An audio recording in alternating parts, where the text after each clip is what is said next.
have a delicious berry-based smoothie here today. This is the Lochknits knitting podcast. If you are returning for the knit and chat, welcome back. If this is your first episode, it may not be the most like exciting or intriguing content that I will have posted thus far. I have, I think, 5 other, or is this episode 6? What episode is this? Yes, episode 6. So I have 5 other episodes here on YouTube already. If you want to go watch those, they're more of a standard kind of show and tell knitting podcast format. Today's video is the knit and chat, which was a follow-up from episode 5. I have a little prize that I have a recipient picked for here on my computer. So I'm gonna announce that, and then I'm just gonna spend the episode knitting on a hat I just cast on this morning and just chatting and answering some of these questions that you guys had. Before I get started, I wanna point out my beautiful bandana that Sock knit, oh my god. That Sock crocheted for me. This is out of a Yarn Hero yarn. I do not know what the colorway is, but let me see if I can do a little sideshow.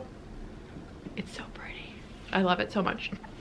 Okay, so before I get too comfy, here's my hat. Before I get too comfy in my knitting project, I want to share the recipient. The random comment generator has blessed us with a person who's won the very last Lochknits tote bag. Here she is, so cute. And then these two, oh my god, this lighting is fantastic on my little camera preview screen. I hope it's this nice when I edit it. One mohair, one fingering weight wool. They go together, they're beautiful. This was a prize left over from when Sock and I were doing the prickly stitch. We can't count and didn't end up distributing 100% of the prizes that we had set aside, so this is just a little leftover from that. And the winner, according to my random YouTube comment picker, is Ruby8698. And Ruby asked, how did your tattoo journey start and how did you get into fiber arts? So Ruby8698, if you can send me an email. My email is in the description box below. It's also just lochknits@gmail.com, nothing crazy. Send me an email with your mailing address where you would like this delivered to, and I will get it out as soon as you get back to me. If for some reason Ruby cannot be reached by, okay, so today's the 18th, it'll probably be out by like late tonight. Let's say if I don't hear back from Ruby by Wednesday, December 27th, I will throw this back up. I'll just choose someone else and we'll go from there. Ruby, get a hold of me. I got a nice little gift for you. Only other sort of admin type thing that I just wanted to put out there and address. If you are in the Pittsburgh area, if you are there for the holiday time or anything, January 6th is a Saturday. I'll put the details up here on the screen, but it is a Saturday at the Moon and Yarn Craft Room. I will be doing my first pop-up / trunk show of all my project bags. I actually have like the box of project bags that I've been working on, that I've just been like shoving them all in there, getting ready to get packed up for Brienne's in a few short weeks. I will be there all day with Brienne, just hanging out, crafting, knitting, chatting, just generally being a burden. So if you are in Pittsburgh, you should stop by and come see me and get a bunch of project bags. They're so cute. I have some new style project bags that involve free motion quilting, which is really fun. I have a bunch of different sizes, things like that. And I also have some quilted mug rugs, which is just like a fun little thing I'm just doing like for the pop-up. So if you don't need a project bag, but you stop in and say hi anyway, I will have some quilted coasters, which is really cute. But I just wanted to put that out there since this episode is going to be out before then. It should be a great time. I'm very excited to see Brienne. I'm staying with her for, I think 3 nights, I'm pretty sure, something like that. I'm doing a guest spot in Pittsburgh at Sanctuary Pittsburgh, January 4th and 5th, and then the 6th will be the trunk show, and then I will return to Northeast PA after that. Oh my god, my vacuum is in the background. Hold on, I must remove this. Oh, it's really bothering me. I have a new cast on, just again like a brief update since the last episode, but I've finished my socks. They are right there. They're right there. I finished my scrappy, crappy ankle socks. I am probably about halfway through, maybe more than halfway through the crossed cardigan, which I have a lot of feelings about. But I'm gonna wait to talk about all that stuff on the next episode, and you'll get to hear all of my strong feelings about everything. And because I am doing this cardigan as a shop sample for Bree's shop, and the long story short is that it's turned out to be a lot more intense than I initially anticipated. It did not make for a good knitting project today for the Knit and Chat, so I cast on a new project. Here she is. I've been talking about knitting with this yarn. Oh, look at him. I just love it. I've been talking about knitting with this yarn since I picked it up at Rhinebeck this year, and it was like one thing after another. I just like did not make time to start knitting this project. This is the Mount Rutson Studio yarns that I had gotten. I talked about it in like the very first episode. It's a really woolly wool, and it's just over dyed this absolutely gorgeous color. I cannot wait to have him as a hat. So cute. So this is the 2x2 hat. It's a pretty basic pattern. It's just, here's a certain number of stitches that you cast on. Have at it, go from there. So that's basically all I needed, and that's what I'm gonna be knitting on today. So if it seems like I'm looking down, I can't always get a feel for like 2x2 rib. Like just from sitting here and not looking at it the way I could with like stockinette, which you would think I would have cast something like that on, but best laid plans. And then I also have my laptop here to my left with all of the comments. I ended up getting 142 comments on this video, which was so sweet and nice that anyone even cares, you know what I mean? So I'm just gonna sit here and kind of go through them. We're gonna start with some things that were, I would say, like common themes across the comment section of just like general questions about crafting and tattooing and things like that. And then I'm gonna get in there and read some like really specific ones that I got. Let's just start. There was a lot of very basic questions about tattooing. The bones of it is that I've wanted to tattoo my entire life. It was not something that I like fell into. I worked very hard to become a tattoo artist. It did not work out for a very long time for me. I didn't start apprenticing until I was 26, which now looking back on it was probably for the best. I know a lot of people who start tattooing very young who just tend to make bad decisions. Obviously, like the tattooing industry can be a little bit like rough around the edges, and often that does have an impact on like your life as a human being, especially as like a young woman in tattooing. So I've actually only been tattooing for 2.5 years. My tat anniversary is in May of each year. That's when I did my first tattoo on myself. It looks really bad. If you ever come to get a tattoo, I will show you the tattoo on my ankle, which was my first one, and it looks like crap. Sorry, I just had to adjust my camera. I'm having like the worst technical day ever. I like thought that's just like a pile of fiber, like my fiber basket down there. Don't look at anything. Don't ever look at anything in the background of my videos, please. So I did have someone ask what it is like for me personally to be a woman in a male-dominated industry, which I do absolutely agree. I would say there's, you know, the era that we're living in now, there's the most progress there's ever been in terms of visibility for women, non-binary people, marginalized groups in tattooing. That being said, it is still a sausage fest most of the time. I do a lot of tattoo conventions, which is always like a wild ride to be in a room with people who aren't like me. I'll just like say it like that. But yeah, my mentor gave me some good advice when I started tattooing. I was fortunate to learn to tattoo from another woman, and she said basically like your options are to be a pushover or take up space, set boundaries, you know, be assertive. And it was good advice. I still absolutely like agree with that. And I didn't like spend my entire life like wanting this career to be walked all over by like clients, other tattooers, things like that. So that's kind of like my experience, is just that taking up space in a male-dominated industry is more important, especially because it turns out like the bulk of tattoo clients are women. So I do feel like I'm able to cater to my clientele a lot more. And at the end of the day, like, there is a lid for every pot, you know? If someone wants to get tattooed on my pink tattoo table, I really messed this up.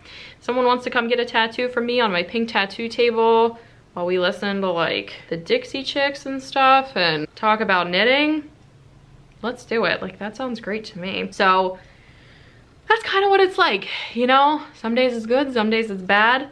It's one of the only ways to like make a living in modern America as like a true artist.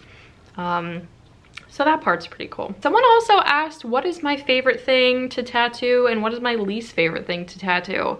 My favorite thing to tattoo is anything from my Tattoo Flash. So Tattoo Flash is pre-drawn designs that like I've come up with that are repeatable. I just tattoo them over and over again, like whoever wants it, like come and get it. But anything from my Flash is always great. And then in terms of like subject matter, what's my favorite? I love to tattoo domestic objects. So like just looking around my house right now, like lamps, teapots, couches, furniture, tables. Like, it sounds ridiculous, but some of my favorite things to tattoo are just like boring stuff that we deal with like every day. I just made a tattoo flash sheet about toilets and toilet paper, you know? And then what's my least favorite thing to tattoo? Honestly, I cannot tattoo anything, or I should not tattoo anything related to like cars or motorcycles or anything with like an engine. I just can't. Someone just sent me an email, and this happens like more often than you would think. Someone sent me an email for this giant arm monstrosity of like the engine of a Harley or something with like blue fire coming out of it, and I was like, oh, like, no, I don't know what that is. And it sounds silly, but like I don't know anything about like cars or engine or motorcycle, whatever. Like, I don't know how to even begin to draw that or interpret that. I know Sock, who is obviously, like, you guys know Sock, I talk about her all the time. I tattooed her boyfriend and we did this giant blast over piece on his leg. I will like put a picture of it here for reference because this is one of the only iterations of like a motorcycle tattoo that I've ever done. So we did this giant blast over on his leg. It was a skeleton riding a motorcycle, smoking a cigarette, and then the smoke and the flames, whatever, like, I don't know, was part of the blast over piece itself. I drew this motorcycle so many times. Like, I had a vision in my mind. I was like, oh, this is like tough, this is sick, like, let's go, let's do it. I drew this motorcycle so many times, and then I finally texted a picture to Nate. This was like before we were living together, and I said, hey, this is what I'm gonna tattoo on Ian. And he was like, honey, that looks like a bicycle. And I was like, what do you mean? Like, how do I fix it? What do I do? And he said, well, you have to add an exhaust. Okay, well, like, I don't know what that is. I don't know, you know? It's really hard to draw stuff you don't know what you're talking about, you know? So anyway, I would probably say like some of my least favorite things to tattoo is just stuff that like look at me, you know? Like, if it doesn't look like I have any idea what you're talking about, I'm probably not into it. I like crafting tattoos, I like knitting tattoos, I like tattoos that are old-timey, traditional, vintage, cutie pie, whatever. Oh.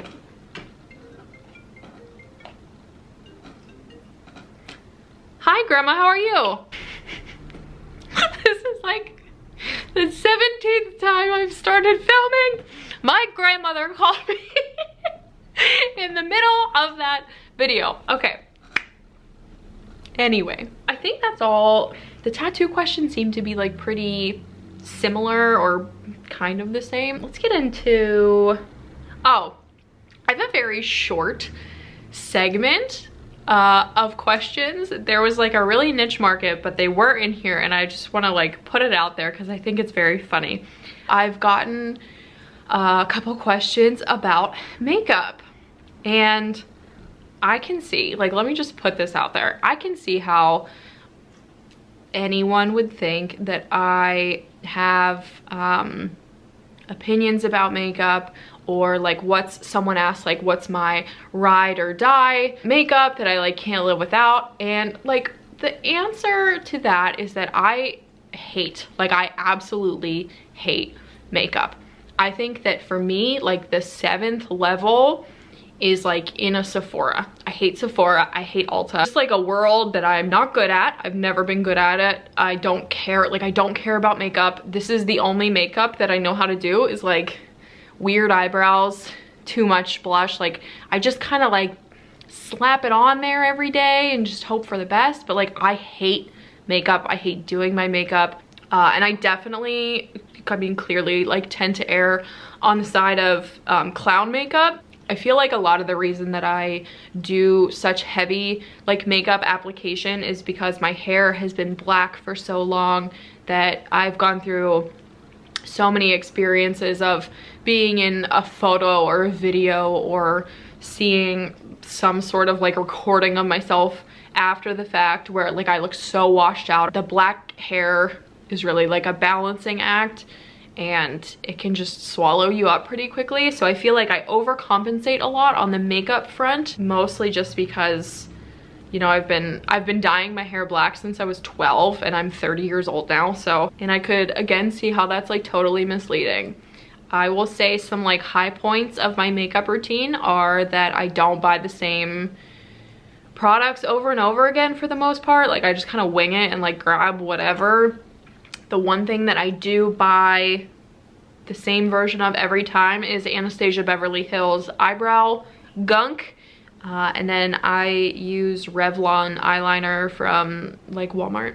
Just like not a makeup person. I really wish I were. Like I'm in awe of makeup people, and I've always wanted to have my makeup like professionally done to see what it would look like when I don't like cosplay as a circus clown. I think it's just one of those things that like I'm not passionate about. I just don't have the juice for, but I wish I did. Again, I think just as like a baseline of answering questions that said, you know, like how did you get started in your crafting journey, or what made you want to knit, I'll just tell you guys a story of how I learned to knit. So I learned to knit 17 going on 18 years ago. As long as I've been dyeing my hair black, I have been knitting. And so again, I would have been 12. My brother is 5 years older than me, so that would have made him 17 at the time. And he had like his long-term high school girlfriend who would come over to the house, have dinner with us, like just kind of hang out. And one day, she brought her knitting with her, and she's just sitting there, much like I'm doing with you right now, just chugging along, knitting like a little dishcloth. And I was like, oh my gosh, I want to do that. So of course I like thought she was so cool with like her knitting bag and her project and stuff. So I asked her to teach me how to knit, and she taught me how to knit a rectangle. Basically, I did like a garter stitch rectangle with white Lily sugar and cream yarn on bamboo needles. And I like have not changed. I've never changed since then. I still love bamboo needles. I love Lily sugar and cream yarn, which is terrible, but like I just do. I think it's totally a nostalgic thing. I've never been able to knit on anything other than bamboo needles, and I've really tried. Like I'll knit socks on metal needles only because they're so small, but the like clicking noise of metal needles I find like so repulsive. Like I cannot stand it. It drives me absolutely crazy. If I'm sitting there on the couch, you know, snuggled up in your little knitting nest, and you're like watching TV, knitting away, like I can have all of the like mental visual stimulation in the world. All I'm gonna hear is those metal knitting needles. I hate it so bad. So I am a bamboo knitting needle girl, and I mostly just use my Clover interchangeable set. I do have a set of 16-inch fixed circulars in like almost every size, from like US 1 to probably like a 10 or a 10.5, that I keep on hand for like smaller circumference things like hats, cowls, you know, like whatever. But other than that, I just use my interchangeable set. I would like to get a set of smaller needles, probably in like a Chow Goo set or something. I would really like a smaller circumference set of interchangeables for sleeve knitting. There's something about the neck size down from a 16-inch circular, like 12-inch, 10-inch circular, that I would rather knit on a small circular than a bunch of double pointed needles. Magic loop is fine, but it's still like, it's just like one of those things that I envision buying for myself or treating myself to eventually. But other than that, I've basically been using like the same set of needles like for forever. I don't know if I've like replaced anything. I've bought a few different like attachments for them, I guess you could say. Like I have the extenders for the Clover interchangeable set, so you can like connect two cords together. I don't have any of those like barber cords or whatever like people put their sweaters on. Like I just put the extender on the cord and then add another cord. It was like $6 or something. I don't know. I just like didn't want one of those barber cords, and that solved my problem very well. So yeah, that's just like a little bit about how I started. I feel like none of this is interesting. Are you guys bored? You can just tell me. What's the most fun pattern you've ever knit? Honestly, I can't say for sure if there's like one specific pattern, but I know that like my favorite thing to knit that I get the most equal parts product and process knit out of is like a multicolored fingering weight shawl. Is just the best. Like to me, that's like the funnest project. It doesn't take forever. It's usually pretty engaging if there's like multiple color situations happening. The finished product, like I love all of my shawls. I get so much wear out of them. It's just like probably the most, like if I just threw caution to the wind and like ripped through my stash right now, I could have so much fun like making color combos, finding a pattern. And I love like, for me, like again, a fun knit is equal parts like process product knit. And one of my favorite things about shawls is that gauge doesn't matter, and you can pretty much just like jump in and start with the baseline of like a fabric you like and colors you're into, things you have in your stash, and like go from there. More than one person asked me for my knitting hot takes. I have a lot of them. Probably like my biggest one right now is just I could not be less impressed by this beige knitting trend. Like I seriously, there's like a bunch of fuzzies from this hat. I don't understand why people are so scared to walk outside wearing like a piece of knitwear and have someone be like, oh, did you make that? I don't understand why we're like afraid of like loud, crazy yarns. Like, you are a knitter, like wear it with pride. For me personally, and like let me be perfectly clear, like I do not need opinions about this. My opinion is not gonna change. I'm a grumpy old lady. If you don't like this, like, that's fine. I am just so bored with the like petite knit. Like, she is such a bummer. Like, I don't like her patterns. I do not like her vibe. I do not like the energy that she puts out on the internet, the slow response to making size inclusive patterns. I find like incredibly off-putting and repulsive, and like that's fine if you don't care about it, but I just think that that is so indicative of like your personality, and like you're not someone that like I want to support, and you know, like it's just not for me, and that's fine. But when I think of like my knitting hot take, is just like, isn't anyone else tired of like the petite knit beige sweater, my favorite things knitwear? Like I hate it so bad. I think it's so tiring. I really miss the days, and like again, totally grumpy old lady, don't come for me, leave me alone. I really miss the days of like wild variegated yarn, everybody walking around in like a big crazy triangle shawl on. I started knitting at such a peak indie dyeing time, like whenever the internet and like obviously these like small platforms to be able to like sell online and everything were becoming like super duper popular, and there was more information about indie dyeing, and there was nothing better than going to a yarn festival and seeing like all these absolutely insane color combinations of stuff that admittedly like can be wildly impractical, and I do understand that point. If you love knitting in beige or cream or eggshell or whatever, and like you're making stuff that makes you happy, like that's cool. But honestly, like it's just so not me. This episode feels like a hot disaster. Someone asked if I make knitting plans ahead of time, or do I just start on a project when I see something that inspires me? So I actually am usually inspired by yarn first. So if I see yarn that I really like or feels nice or whatever, as I'm shopping, I typically ask myself, like, if I leave this yarn behind, am I gonna think about it when I'm laying in bed tonight? Am I gonna be sad that he's left there? That honestly is probably what dictates the most plans that I have in terms of yarn. But typically when I see yarn that like really speaks to me or yarn that I really like, I will kind of know off the bat, like, okay, based on color or weight or, you know, whatever, this could be a shawl or this could be a sweater. And I do have certain like totally self-imposed preferences about the thickness of yarn. Like, I typically prefer top sweaters and tops and things to be in sport or fingering weight yarn. You like can't catch me in an Aran weight sweater. It's just like too,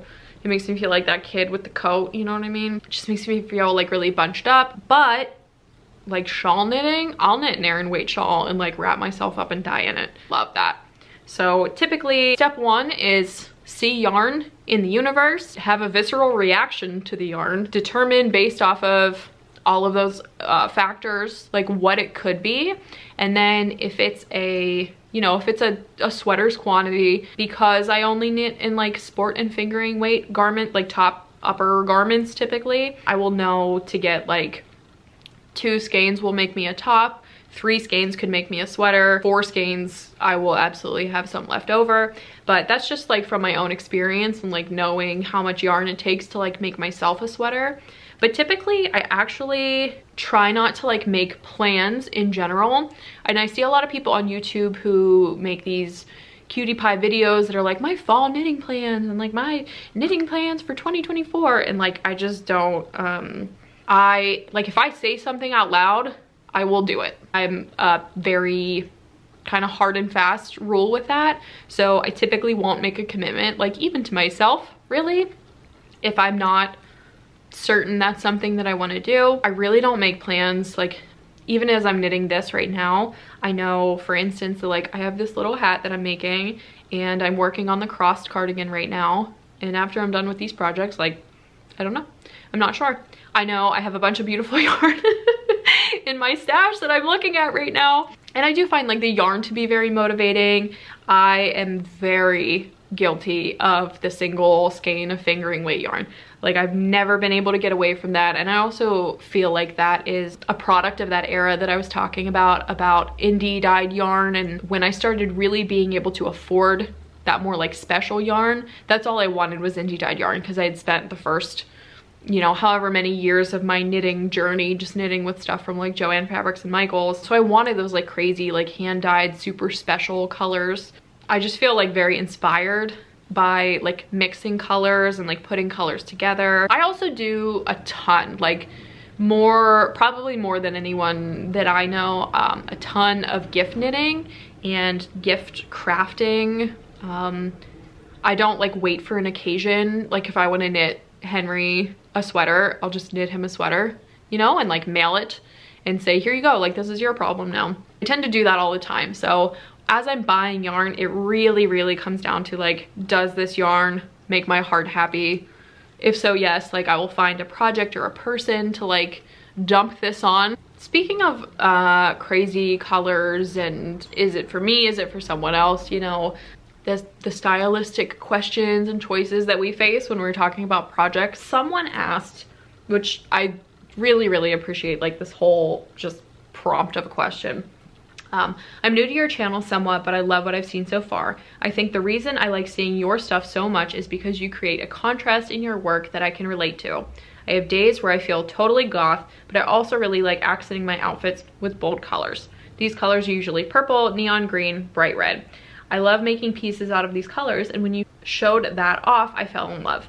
My question for you is, how do you decide on which patterns and colors would fit best into your wardrobe? I personally have a hard time finding patterns I like 100% because I feel like if I don't truly like it, I won't be motivated to follow through with it, or if I do end up making it, it'll be a waste. Totally 100% relate to this, and it's something that like sort of comes and goes for me. I think in the last like 5 years, I've probably had, like, if I'm thinking about holistically, like things and stuff that I've made in those years, probably like 2 or 3 of those years were spent just making super crazy, wild, totally stash-based things. Other periods of my life, you know, I spent making a lot of totally black clothes, or like clothes that like read as black, that I think were more like wardrobe pieces but still had, you know, the indie dyed treatment to them. And it like ebbs and flows for me personally. It's gonna sound so crazy, but I feel like I'm in like a color era right now because I have gotten so many tattoos that read as like black, if that makes sense. So even though like most of my tattoos are like black and gray, especially like this giant honking one I just got on my neck, I feel like the contrast that is created with like the bright color like just really does it for me.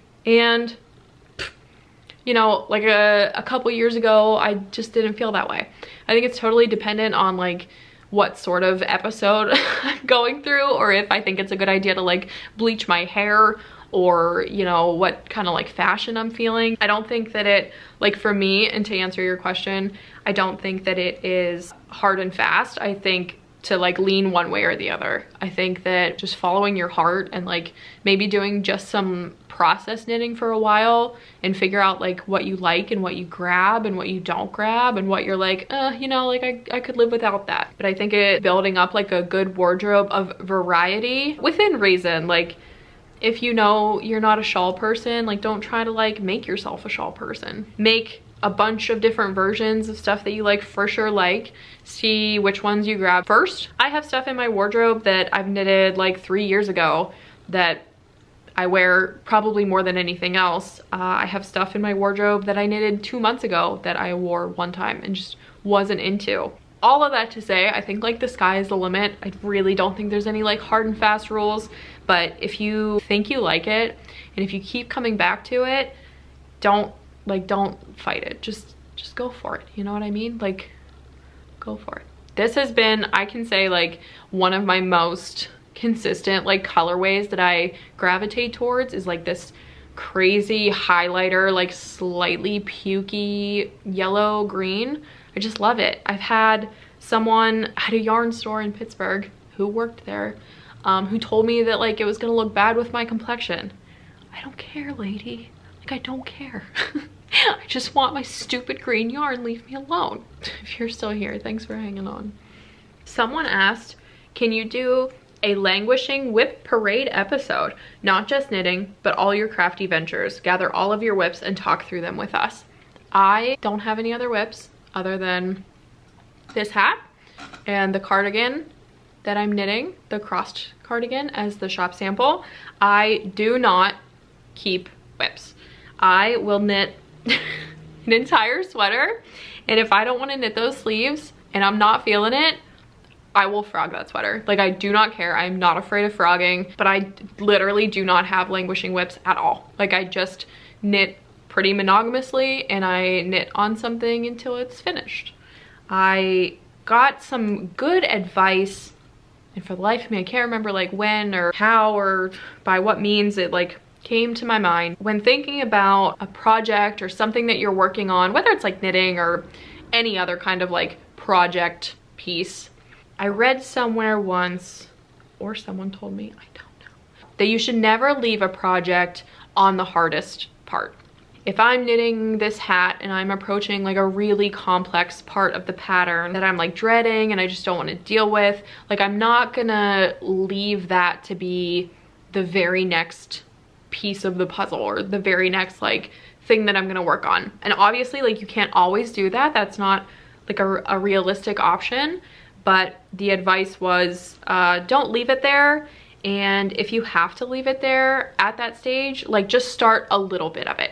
So if I'm approaching a section of this hat and there's like 10 rows that are really gonna suck and I'm dreading it and I'm not looking forward to it, maybe I do like 2 or 3 before I put it down for the day and say like, okay, I'm done. Surprise, surprise, but this cardigan pattern that I'm knitting that is one of my whips right now, I hate it. I absolutely hate it. It's probably like one of the worst knitting patterns I've ever knit. It's just like a total, like to call it a slog is being kind. I probably would never recommend this pattern to anyone unless you really, really love the finished object. Like every single part of this cardigan is horrible. But I told Brienne that I would knit it for her for the shop sample, and she already asked, like, do you want a different pattern? And I said, oh no, no, I will not be bested by a knitting pattern. But like, I hate it. And I know exactly why I hate it. I think I will be able to like avoid situations like this with similar projects in the future, and that's great. But every single morning I wake up and I come downstairs and I do like probably like 15 to 20 rows on this stupid thing, because there is a finite end to it and I just need to like get it done because it's something that I said I would do. I unfortunately, or fortunately, depending on how you look at it, I don't have any whips to share other than what we're getting into today. I think those are the bulk of the knitting specific questions. I think I like answered mostly a good chunk of them. I would like to get into like some random sort of like all over the place, like any topic goes kind of questions. Again, if you have made it this far, I'm so sorry. Thank you for hanging in there. I'm laughing because I'm reading this question, and if you've ever been tattooed by me, you will probably already know the answer to this question, but someone asked, I would like to know about your music interest, what your family exposed you to, what you explored as a child, what you fell in love with as a teenager, albums you still listen to, albums you've broken up with, concerts you really liked. So, well, I would say like basically my musical interests culminate in this horrible playlist I have on my Spotify account, and it is just any song that I even remotely like just gets shoved into this playlist. But it's just like how I've always listened to music. It's just like one colossal playlist. I do go through and like try to like pare it down or change, add to it. Like it's not just the same thing all the time, and I'm not like afraid or averse of like listening to new music too. I put it on while I'm tattooing, not as like an act of making people like, ugh, I hate this or whatever, but like I've been stuck in plenty of tattoo shops where the person I'm getting tattooed by likes like hardcore music. I personally like can't stand hardcore music at all. I've been stuck in a tattoo shop where the only thing that they're playing is like rap music, and I think rap music is awful, like horrible, horrible, horrible. So my thought process is with my stupid big giant playlist, if you're in a room with me and you give me the aux cord or whatever, like there's a strong chance you're gonna hear something you don't like, but we're not like stuck in the same genre over and over again. So like you might hear something different or go, oh, I haven't heard this in a really long time, or like, oh, I didn't know you liked this type of music. And it just like kind of keeps things like moving and shaking. Like kind of like going back to the original point of the question. I think it's interesting that you asked like what music my family exposed me to. The thing that's coming to the top of my mind that has never left me, I love the Dixie Chicks. Like I absolutely love the Dixie Chicks. That probably is one of the only things that like stuck with me. My parents are not big like music people. I probably have like the most robust music taste like in my immediate family, so I wouldn't say like my family is a source of inspiration. What I fell in love with as a teenager, okay, no one is like proud to admit their musical interest as a teenager. I really liked My Chemical Romance. Go figure. I think the only like My Chemical Romance album that I won't acknowledge is Danger Days. Other than that, everything's fair game. I love Green Day. Still love Green Day. One of my favorite bands ever, and I don't know if this was a teenager era or maybe like slightly into like my early adult years. It's been forever, but I would say probably my number one favorite band is probably the Sisters of Mercy. It's just like weird goth music. If you've been tattooed by me, you definitely listen to the Sisters of Mercy. It's all over my playlist. It's just so good. Kind of funky, late 80s, you know what I mean? Like just, I don't know how to describe it, just so good. And then concerts I've really liked, I would say probably like the bulk of shows that I've gone to as a teenager were like kind of all busts. I've seen My Chemical Romance. I saw them. It was on the Black Parade tour. So I've seen them in person, which is great. And I think that's a wonderful experience to say that I've had, especially like given their ticket prices now. In recent years, I think one of my like hands down favorite shows I've ever been to is actually Bridge City Sinners and Days, which are like really wildly specific bands, but they like played together. I think I saw them with the Coffin Cats or something. I don't remember. I've been to a few of their shows, but those are probably my favorites. Just thinking about like what my musical interests are now, is like Appalachian music, like banjos, deathgrass, like bluegrass for goths, a lot of like twang. It's into bands that play like the washboard and the saw, a lot of harmonicas. Just love like a good dirty old like twang. Sure, a lot of people who have watched more than one of my episodes are like, what is with your intro music? And I just love like a good little, you know, I'm not like musically inclined at all. Like, not good with instruments or picking up a tune or like literally anything at all. I would love to learn, like if I had the ability to learn how to play an instrument, like right now in this moment, I would learn how to play the banjo. I think the banjo is so sick. I have a giant jug, like a giant ceramic jug. If I thought that were playable, like maybe I'd try to play that. I don't know what it is. It's just, maybe it's part of the like honky tonk growing up next to a couple farms, you know. I really don't know. That's just something that I'm like affected with. There's one question that I thought was very special. It was actually at the very bottom, so I didn't see it. It's kind of about tattooing. Comment says, hi, I'm Christian, I'm 15, and my mom and I watch you together. We enjoy your podcast very much as we both knit. I'm currently knitting the Destination Unknown shawl by Cheryl Faust. My question is, what is it like to work in a tattoo shop? Is every day fun? Is it like working with a family? When was the moment that you knew tattooing was what you wanted to do? And when did you get your first one? Thank you so much for considering my question. Christian, hi. I love that you and your mom watch the podcast together. That's so cute. Thinking, aside from the questions that I've like sort of already touched on, I really like what's it like to work in a tattoo shop? The answer is, it's so boring. It is so incredibly boring to work in a tattoo shop. And I actually work in a tattoo like a private studio. So the building that we're in, there's no sign, there's nothing that says like tattoo. There's literally just the number on the door. Like there's nothing there. We don't get a lot of like crazy people walking in or anything. Everything's like appointment only. So that's kind of nice. It keeps the lunatics out. Overall, like working in a tattoo shop is very boring. There's a lot of sitting around. There's no more boring place to be than in a tattoo shop when you don't have a tattoo appointment. I try to only go in the tattoo shop when I have appointments because it can just turn into a lot of sitting around and it's just not fun. I have a lot of like art and stuff on the walls at my station. There's a lot to look at.